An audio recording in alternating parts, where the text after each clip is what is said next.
Valve has updated the Steam Store interface to make browsing for DLC much easier.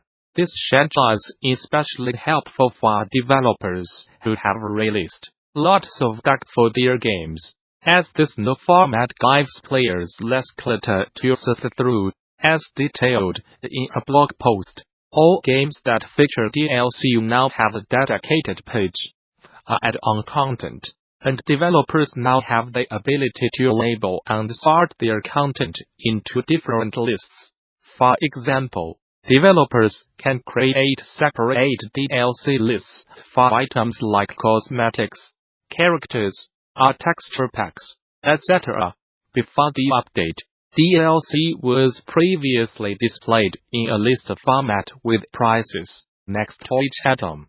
Clicking on those products would pull up more information. A preview of the different DLC options will still be shown on the main store page, and selecting View All next to the DLC section will pull up a display which features each DLC item with screenshots and other relevant info. Newsbrief.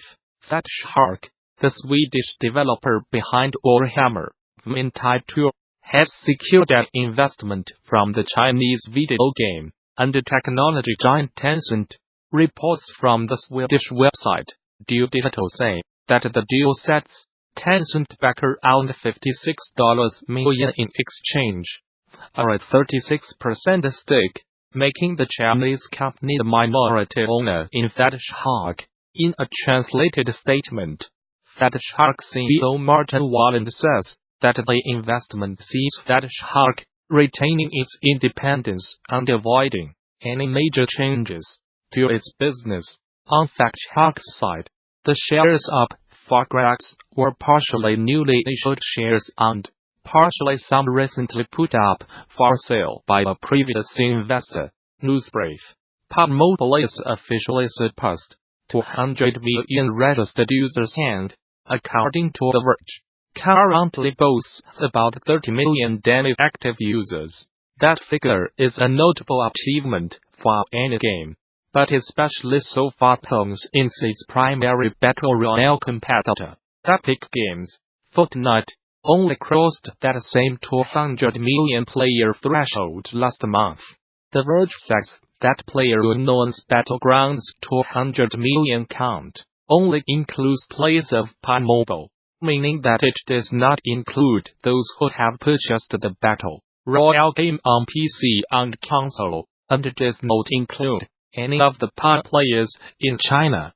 Everyone's talking about Unknown Worlds, Space Scuba Sim Subnautica, so make sure you do not overlook a special session at this year's Game Developers Conference that affords you a unique perspective on the game's design. Specifically, game director Charlie Cleveland is presenting a GD 2019 design track talk on the design of Subnautica that will reveal how the game was designed to evoke feelings of exploration, discovery and the unknown. Cleveland aims to start off by taking you through the process of creating and adhering to specific design pillars and capturing emotion in the initial prototypes and the prototyping process. Through studies of game features big and small, including the health and wise of its crafting system, embracing player phobias, mysterious tooltips and adding structure to a sandbox through radio signals. Also covered are examples of story beats that did not overly direct guide the player on how it's possible to reframe problems when development is stuck. If you are at all curious about what's involved with launching a game, like Subnautica and sailing it through the waters of early access, this is a talk to see. Further details on this talk and many more are available now on THEGDC 2019 session scheduler. There you can begin to lay out your GD 2019, which takes place March 18th through the 22nd at the newly renovated Moscone Center in San Francisco. Bring your team to GD, register a group of 10 or more and save 10% on conference passes. Learn more. For more details on NGDC 2019 visit the show's official website.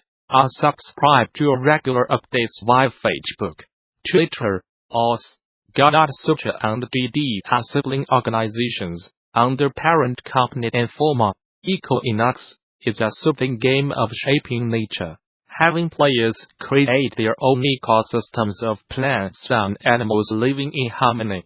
Through the flora and fauna that you place throughout the world, you will feed into the needs of your living beings, creating a healthy world.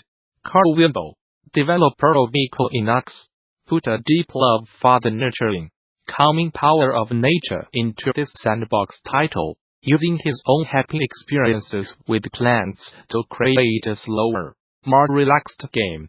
Not only would it be relaxing to play, but in some ways, its nature also made it more relaxing to develop, creating with for even the developer to unwind while creating it. Intrigued to learn more about Wimble's naturalistic approach to game development, we caught up with Feynman himself. A quick chat about what happens when game dev and Mother Nature cross paths. I have always been very interested in nature, and love being outside in general. When I was young, my mom used to teach me all about the different birds and plants in our garden, and I really enjoyed growing things of my own, especially vegetables. I still do that to this day, in pots, on the balcony, or anywhere that I can find space for it. So, back in 2015, when I was deciding what project to do next, I wanted to make something nature-related to allow me to tie together two of my passions, nature and game development. When I was deciding what type of game I wanted to make, I first considered making something similar to a farming simulator, as I have always enjoyed growing vegetables myself. However, there were already a lot of farming games in existence, so I decided to go for something similar, but with a bit less structure, something a bit more organic. That's where the idea of creating and balancing ecosystems came from. At the start, I had plans for a very sandbox-wide simulation game, but as the project progressed, my ideas for the game altered slightly, and I started incorporating more aspects of city builder-style games. Concepts such as paying currency to buy new objects for the world, earning currency back from certain objects, unlocking newer and more interesting objects as you progress, and managing your world to ensure nothing gets out of balance. For me, personally, I have always found something inherently satisfying about nurturing something, putting effort into growing it, and watching it thrive and grow over time. It's like a very physical representation of progress. You put in the time and effort to look after something and you get to see the results very clearly as the plant grows. It's even more satisfying when the plant produces fruit or vegetables, so that you can literally harvest the fruits of your labor. So, I imagine that it's a similar feeling with the wildlife in Equinox. You have to make some choices and put in some effort to make the habitats suitable for living in, and you then get to see your work pay off as the plants and animals flourish. Plus, in Equinox, this happens a lot faster than in real life, so the satisfaction comes a lot quicker.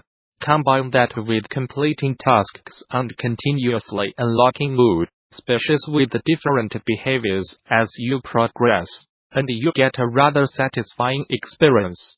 The main variety in the game comes from the fairly large number of species and the various different biomes. Over the years that I have been working on Equinox, I have continuously been adding in new species to the game, and try to give many of the plants and animals their own unique behaviors and effects.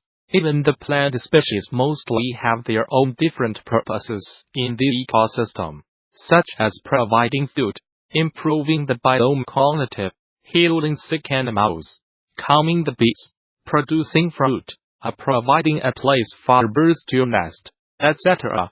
There were actually many more animals in Equinox at one point during development. But I decided to cut back a bit to ensure that each animal really added some value and something unique to the game, instead of just being another generic bouncing animal with a slightly different model. There's every chance that I will add more of this species back into the game in the future.